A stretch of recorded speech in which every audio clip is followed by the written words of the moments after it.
Hello, അസ്സലാമലൈക്കും. എന്തൊക്കെയുണ്ട് വിശേഷം? ഇങ്ങനെ ഒരാഴ്ചയൂടെ കഴിഞ്ഞാൽ നമ്മളെ റമദാനൊക്കെ ഇങ്ങായി. അപ്പോൾ ദാ നമ്മൾ എല്ലാ പ്രാവശ്യം ചെയ്യും പോലെ തന്നെ ഇഫ്താർ സ്നാക്സിന്റെ വീഡിയോ സ്റ്റാർട്ട് ചെയ്തിട്ടുണ്ട്. അടിപൊളി ഒരു വെറൈറ്റി സ്നാക്സ് റെസിപ്പിയാണ്. നമുക്ക് ഇഫ്താർ സ്നാക്സ് എന്നൊക്കെ പറയുമ്പോൾ എല്ലാവർക്കും ഉണ്ടാക്കണം, പക്ഷെ ഈസി ആയിട്ട് വേണം, അധികം പണിയൊന്നും ഇല്ലാതെ ചെയ്യണം. അങ്ങനത്തെ റെസിപ്പിയാണ്. നമ്മൾ ചിക്കൻ വെച്ചിട്ടാണ് ചെയ്യുന്നത്. ഇത് നിങ്ങൾക്ക് എങ്ങനത്തെ ഫില്ലിങ് നിങ്ങളെ ഇഷ്ടത്തിനനുസരിച്ച് കൊടുക്കാം. അപ്പം നമുക്ക് ഇങ്ങനെ ചെയ്യാൻ നോക്കാം. അപ്പം മസാല ഉണ്ടാക്കാൻ വേണ്ടിയിട്ട് ഞാനൊരു ഫ്രൈ പാൻ വെച്ച് അതിലൊരു 1.5 ടേബിൾ സ്പൂണ് നമ്മളെ സാധാരണ വെളിച്ചെണ്ണ ഒഴിച്ച് ചൂടാൻ വെച്ചിട്ടുണ്ട്. മഷ്റൂമിൻ്റെയും ചിക്കൻ്റെയും കൂടെ മസാല ഉണ്ടാക്കുന്നത്. ഇപ്പോൾ അതാ ഒരു 150 ഗ്രാം 4-5 മഷ്റൂം ഇതുപോലെ കട്ട് ചെയ്ത് വെച്ചിട്ടുണ്ട്. ഒരു 200 ഗ്രാം ചിക്കന് വേവിച്ച് കുരുമുളകും മഞ്ഞൾപ്പൊടിയും ഇത്തിരി ഇഞ്ചി വെളുത്തുള്ളി കൂടെ ചേർത്തിട്ട് വേവിച്ച് ഇതുപോലെ ചിക്കി വെച്ചതാണ്. അപ്പം നമ്മുടെ വെളിച്ചെണ്ണ ഒക്കെ ചൂടായി വരുന്നുണ്ട്. ആ ഒരു സമയത്ത് ഇതാ കുറച്ച് ഒരു 2 ചുള വെളുത്തുള്ളി അരിഞ്ഞത്, ചെറിയ കഷ്ണം ഇഞ്ചി, ഇതാ ഇത്തിരി ഒരു തണ്ട് കറിവേപ്പിലയും ഒരു പച്ചമുളകും. അപ്പോൾ മസാല നിങ്ങൾക്ക് ഇതിൻ്റെ ഏത് വേണമെങ്കിലും യൂസ് ചെയ്യാം. ഞാനിപ്പോൾ ഒരു മഷ്റൂമിൻ്റെയും, കാരണം ഞാൻ കുറേ സ്നാക്സിൻ്റെ വീഡിയോ കഴിഞ്ഞ കുറച്ചൊക്കെ ചെയ്താണല്ലോ. അപ്പോൾ ഇതുവരെ മഷ്റൂമിൻ്റെയും ചിക്കൻ്റെയും കൂടെയുള്ള ഒരു സ്നാക്ക് ചെയ്തില്ല. അപ്പം ഞാനൊരു വ്യത്യസ്തമായിക്കോട്ടെ എന്ന് വിചാരിച്ചിട്ടു ആവശ്യമുള്ളവർക്ക് ചെയ്യുകയും ചെയ്യാമല്ലോ. എപ്പോഴും ഒരു മസാല ഉണ്ടാക്കുന്നേക്കും നല്ലേ, അത് വിചാരിച്ചിട്ടാണ് ഞാൻ ചിക്കൻ്റെയും മഷ്റൂമിൻ്റെയും ഒരു മസാല ഉണ്ടാക്കുന്നത്. പക്ഷെ മഷ്റൂമും ചിക്കനും കൂടെ ചേർന്നാൽ ഭയങ്കര ടേസ്റ്റുമാണ്. നമ്മൾ ഇടയ്ക്കിടയ്ക്ക് ഉണ്ടാക്കാറുണ്ട് mushroom chicken pasta, mushroom chicken sauce ഉണ്ടാക്കിയിട്ട് അതിൻ്റെ എന്തിനെങ്കിലും ഒക്കെ ഉണ്ടാക്കാറുണ്ട്, എപ്പോഴും പല വിധത്തിൽ. അപ്പം ഞാൻ വിചാരിച്ചൊരു സ്നാക്ക് കൂടെ ആയിക്കോട്ടെ, നോമ്പൊക്കെ അല്ലേ വരുന്നത്. അപ്പോൾ നമ്മൾ വെളുത്തുള്ളി ഇഞ്ചിയൊക്കെ ഒന്ന് മൂത്ത് വരുന്നുണ്ട്. ആ ഒരു സമയത്ത് ഒരു സവാള, ഒരു മീഡിയം സൈസ് സവാള ഇതുപോലെ ചോപ്പ് ചെയ്തതാണ്, അതും ഇതിൻ്റെ കൂടെ ഒന്ന് ഇട്ടിട്ട് വഴറ്റിക്കൊടുക്കും. ഉള്ളിയൊക്കെ ഇതാ ഒന്ന് വഴന്ന് കളറൊക്കെ മാറി തുടങ്ങിയിട്ടുണ്ട്. ആ സമയത്ത് തീ കുറച്ച് വെച്ചിട്ട് 1/4 ടീസ്പൂണിൻ്റെ അടുത്ത് മഞ്ഞൾപ്പൊടിയും ഒരു കളറിന് വേണ്ടിയിട്ട് മാത്രം കുറച്ച് ഒരു 1/2 ടീസ്പൂണിൻ്റെ അടുത്ത് കാശ്മീരി മുളക് പൊടിയും ചേർത്തി കൊടുത്തിട്ടുണ്ട്. കുറച്ച് കുരുമുളക് പൊടിയും, നമുക്ക് എരിവിന് കാര്യമായിട്ട് ചേർക്കുന്ന കുരുമുളക് പൊടിയാണേ. പിന്നെ പച്ചമുളക് ഇട്ടിട്ടുണ്ട്. പിന്നെ കുരുമുളക് ഇട്ടിട്ടാണ് നമ്മൾ ചിക്കൻ വേവിച്ചത്. അപ്പോൾ ആവശ്യത്തിനനുസരിച്ച് കുരുമുളക് നമുക്ക് പിന്നെ എപ്പോഴും ചേർത്തി കൊടുക്കാമല്ലോ.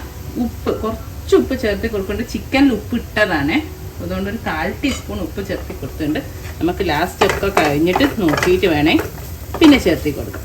ഇതൊന്ന് ഈ ഉള്ളിൻ്റെ കൂടെ വഴറ്റിയെടുക്കുക, ചെറിയ തീരിട്ടിട്ട് ആ പച്ചമണമൊക്കെ ഒന്ന് മാറാൻ. ഇതിലേക്ക് നമ്മളെ മഷ്റൂം കട്ട് ചെയ്ത് വെച്ചത് ഞാൻ എപ്പോഴും പറയും പോലെ തന്നെ മഷ്റൂം എടുത്തിട്ട് അരമണിക്കൂർ മഞ്ഞൾ വെള്ളത്തിൽ ഇട്ടതിന് ശേഷം എടുത്തിട്ട് ചെറുതായിട്ട് കട്ട് ചെയ്തെടുത്താണ്, നന്നായിട്ട് വാഷ് ചെയ്ത്. അപ്പോൾ ഇതിനി ഇതിലൊന്ന് മസാലൻ്റെ കൂടെ വഴറ്റിയെടുക്കാം, എന്നിട്ട് ഒന്ന് അടിച്ചു വെക്കുക. അപ്പം എന്ന് വെച്ചാൽ ഈ മഷ്റൂമിൽ നിന്ന് വേറെ വെള്ളമൊന്നും ചേർക്കേണ്ട ആവശ്യമില്ല, കാരണം ഈ മഷ്റൂമിൽ നിന്ന് തന്നെ വെള്ളം ഒന്ന് ഞാൻ മിക്സ് ചെയ്തിട്ടൊന്ന് അടിച്ചു വെക്കട്ടെ. മഷ്റൂമൊക്കെ ഞാനൊന്ന് നമ്മൾ കൂണൊക്കെ ഈ മസാലൻ്റെ കൂടെ ഒന്ന് വഴറ്റിയെടുത്തിട്ടുണ്ട്. തീ കൂട്ടിയും കൊടുത്തിട്ടുണ്ട് കേട്ടോ. അപ്പോൾ വഴന്ന് കഴിയുമ്പോൾ ഇതിൽ നിന്ന് വെള്ളം ഇറങ്ങും. അത് നന്നായിട്ടൊന്ന് ഈ മസാലൻ്റെ കൂടെ ഒന്ന് വഴറ്റി കൊടുത്തിട്ടുണ്ട്. ഇനി നമുക്കൊന്ന് ഇത് അടിച്ച് വെക്കാം. അടിച്ച് വെച്ചിട്ട് ഒന്നൊന്ന് കുക്ക് ചെയ്തെടുക്കും. അപ്പോൾ കണ്ടോ ഇതാ വെള്ളം ഇറങ്ങിയത്. ഈ മഷ്റൂമൊക്കെ കണ്ടോ, നമ്മൾ ഇട്ടപ്പം നന്നായിട്ടില്ല, ഇതങ്ങ് ചുരുങ്ങിയിട്ട് അതിൽ നിന്നുള്ള വെള്ളമൊക്കെ വാട്ടർ കണ്ടൻ്റൊക്കെ പുറത്തേക്ക് ഇറങ്ങിയിട്ട്. ഈ ഒരു സമയത്ത് നമുക്കിനി ചിക്കൻ കൂടെ ചേർത്തി കൊടുക്കാം. അപ്പോൾ ആ വെള്ളത്തിൻ്റെ കൂടെ ആ ചിക്കൻ്റെ ഫ്ലേവറും മഷ്റൂമിൻ്റെ ഫ്ലേവറൊക്കെ എല്ലായിടത്തും അങ്ങ് ആയിക്കോളും. ചെറിയ വെള്ളത്തോടുകൂടെ തന്നെ ഒന്ന് മിക്സ് ചെയ്തെടുക്കാം. ഇനി മിക്സിയിലിട്ട് പൊടിച്ചിട്ടില്ല കേട്ടോ, കൈ വെച്ചിട്ട് പിച്ചെടുത്തിട്ടേ ഉള്ളൂ. മിക്സിയിലെടുത്താൽ അധികം ഇങ്ങനെ പൊടിഞ്ഞു പോലെ ചിക്കൻ ഒരു കടിക്കുന്ന രീതിയിൽ ഇട്ടതാണ്. നിങ്ങൾ കൂടുതലൊക്കെ ഉണ്ടാക്കുകയാണെങ്കിൽ ഇത് ഞാനിപ്പോൾ ഒരു മീഡിയം സൈസ് ഉള്ളി എടുത്തിട്ടുള്ളൂ. ഒരു ഉള്ളിയൂടെ ഒക്കെ ഇതിൽ ചേർത്തിട്ടോ, പാർട്ടിക്കൊക്കെ ഉണ്ടാക്കുകയാണെങ്കിൽ. നന്നായിട്ടൊന്ന് മിക്സായി ചിക്കനൊക്കെ ഇതിനോട് ഒന്ന് ചൂടായി കഴിഞ്ഞാൽ നമുക്ക് ഉപ്പൊക്കെ നോക്കട്ടോ, ഉപ്പ് എരിവൊക്കെ നോക്കാം. എല്ലാം കറക്റ്റാണ്, ഉപ്പുണ്ട് എരിവൊക്കെ ഉണ്ട്. അതുകൊണ്ട് പിന്നെ ഇനി വേറെ ചേർക്കണ്ട, കാരണം ഞാൻ ഓൾറെഡി നമ്മൾ പറഞ്ഞല്ലോ ചിക്കനിൽ ഉപ്പുണ്ട്. അപ്പോൾ ആദ്യം ഉപ്പിടുമ്പോൾ കറക്റ്റ് ശ്രദ്ധിച്ചോളണേ, കൂടുതലായാൽ നല്ല ഉപ്പാവും. ഇനിയിപ്പോൾ നിങ്ങൾക്ക് ഇതിൻ്റെ കൂടെ മഷ്റൂം കിട്ടിയില്ലെങ്കിൽ വേറെ എന്തെങ്കിലും ചേർത്തിയാൽ മതി. നമ്മൾ ഗ്രീൻ പീസ് വേവിച്ചിടാം, അതേപോലെ പൊട്ടാറ്റോ വേവിച്ചിട്ട് ക്യൂബ്സ് ആയിട്ട് കട്ട് ചെയ്തിട്ടിടാം, അല്ലെങ്കിൽ ക്യൂബ്സ് ആയിട്ട് കട്ട് ചെയ്തിട്ട് വേവിച്ചിടാം. അപ്പോൾ നിങ്ങൾക്ക് എന്താണ് ക്യാപ്സിക്കട എന്താണോ നിങ്ങളുടെ അടുത്തുള്ളത് ഇട. ഇനിയിപ്പോൾ മഷ്റൂം ഉണ്ട്, അതിൻ്റെ കൂടെ വേണമെങ്കിൽ അതും ഒക്കെ ചേർക്കട്ടോ, കൂടുതൽ മസാല ഒക്കെ വേണമെങ്കിൽ. ഇനിയിപ്പോൾ ഞാൻ ഇതിലേക്ക് കുറച്ച് മല്ലിയിലയും ചേർത്ത് കൊടുക്കുന്നുണ്ട്. ഒരു നുള്ള് നമ്മളെ ഗരം മസാല, ഒരു പിഞ്ചേ ചേർക്കാവേ. എന്നിട്ട് മിക്സ് ചെയ്യുക, നന്നായിട്ടൊന്ന് മിക്സ് ചെയ്തിട്ട് തീ ഓഫ് ചെയ്യുക. ഇത്രേ ഉള്ളൂ നമ്മുടെ മസാല കേട്ടോ. പിന്നെ വേറെ കാര്യം, നിങ്ങൾക്ക് ഉണങ്ങിയ മസാല ആണ് ഇഷ്ടമെങ്കിൽ നന്നായിട്ടൊന്ന് ഹൈ ഫ്ലെയിമിൽ ഇട്ടിട്ട് നന്നായിട്ട് ഇളക്കി ഉണക്കിയെടുക്കാം. ഞാനിപ്പോൾ അധികം ഉണങ്ങിയതല്ല, ആണല്ലോ പൊരിച്ചൊക്കെ എടുക്കാനുള്ളതാണ്. അതിനോണ്ട് ഉള്ളിലൊന്നൊന്ന് ലൂസായിട്ടുള്ള, പുറമെ എന്തായാലും ക്രിസ്പി ആയിരിക്കുമല്ലോ, ഉള്ളൊന്നൊന്ന് ഇതുപോലുള്ള കുറച്ചൊരു ലൂസായിട്ടുള്ള മസാലയാണ് ഇഷ്ടം.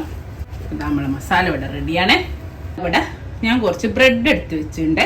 ഇപ്പോൾ വൈറ്റ് ബ്രെഡ് ആയാലും മതി, ഞാൻ ബ്രൗൺ ബ്രെഡാണ് എടുത്തത്. ഇനി എന്നിട്ട് ഇതിൻ്റെ സൈഡൊക്കെ കട്ട് ചെയ്തിട്ടുണ്ട്. അപ്പോൾ ഞാൻ ആ സൈഡ് കൊണ്ട് ബ്രെഡ് ക്രംസ് വേണം, ബ്രെഡ് ക്രംസും ഉണ്ടാക്കി വെച്ചിട്ടുണ്ട്. കുട്ടിയല്ലേ ഇത്, നന്നായിട്ട് നമ്മൾ ചപ്പാത്തിയൊക്കെ പരത്തുന്ന റോൾ റൗണ്ട് പരത്തിയിട്ട് തിന്ന് ഷീറ്റാക്കി മാറ്റേ.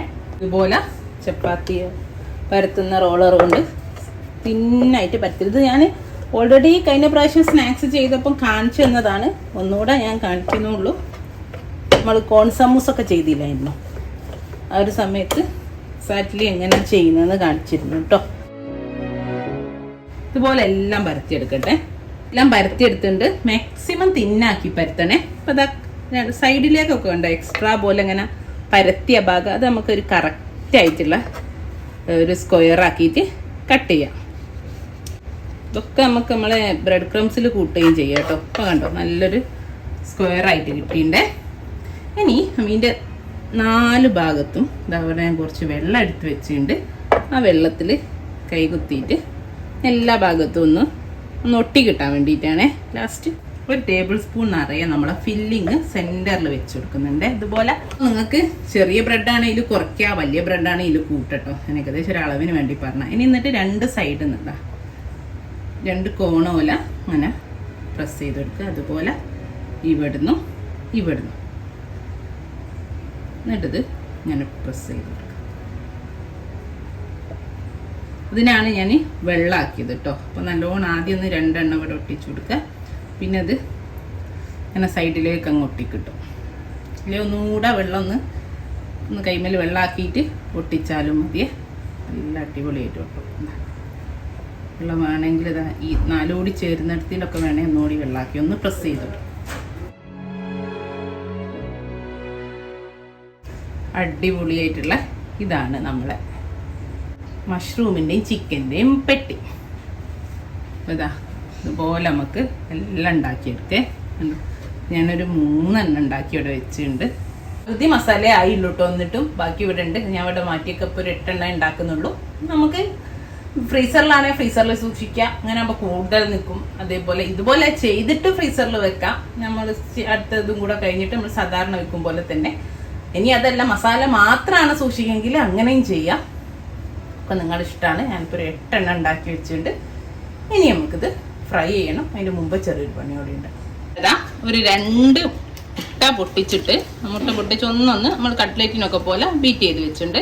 ഇപ്പോൾ നമ്മൾ നേരത്തെ എടുത്ത ബ്രെഡിൻ്റെ സൈഡൊക്കെ കട്ട് ചെയ്തില്ല, അതെല്ലാം കൂടെ പൊടിച്ചിട്ട് ബ്രെഡ് ക്രംസ് ആക്കിയിട്ടോ വെച്ചിട്ടുണ്ട്. ഓരോന്ന് എടുക്കുന്നു, ഈ മുട്ടയിൽ മുക്കുന്നു.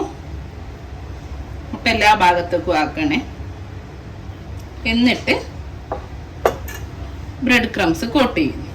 അങ്ങനെ എല്ലാം ചെയ്തെടുക്കണ്ടേ. ബ്രെഡ് ക്രംസിൽ മുട്ട ആവണ്ടെന്ന് വിചാരിച്ചിട്ട് 2-3 എണ്ണം ആയിട്ട് ബ്രെഡ് ക്രംസിൽ കോട്ട് ചെയ്തെടുക്കാം. നല്ലപോലെ ബ്രെഡ് ക്രംസ് എല്ലാ ഭാഗത്തും ആക്കി കൊടുക്കാം കേട്ടോ. ഓയിൽ നമ്മൾ ഒട്ടിച്ചത് വിട്ടുപോരാൻ പാടില്ല. അപ്പം ആ മുട്ടയും ബ്രെഡ് ക്രംസ് ഒക്കെ വരുമ്പം പിന്നെ അത് വിട്ടുപോരൂലേ. അതുകൊണ്ടാണ് ഇപ്പം നമ്മളിത് ചെയ്യുന്നത്. അപ്പം കണ്ടോ എല്ലാം ആക്കി വെച്ചിട്ടുണ്ട്. ഇതാ ഇനി നമുക്കിത് ഫ്രൈ ചെയ്തെടുക്കണം. എണ്ണ നല്ല പോലെ ചൂടായി കിടക്കുന്നുണ്ട്. ഒരു മീഡിയം ഫ്ലെയിമിലാണ് ഇത്. കാരണം അധികം ഉള്ളിലൊന്നും വേവാനൊന്നുമില്ല. നമുക്ക് പെട്ടെന്ന് ഇട്ടിട്ട് പൊരിച്ചെടുക്കാം. ഒരു 4 എണ്ണ ആദ്യം ഇട്ടിട്ടുണ്ട്.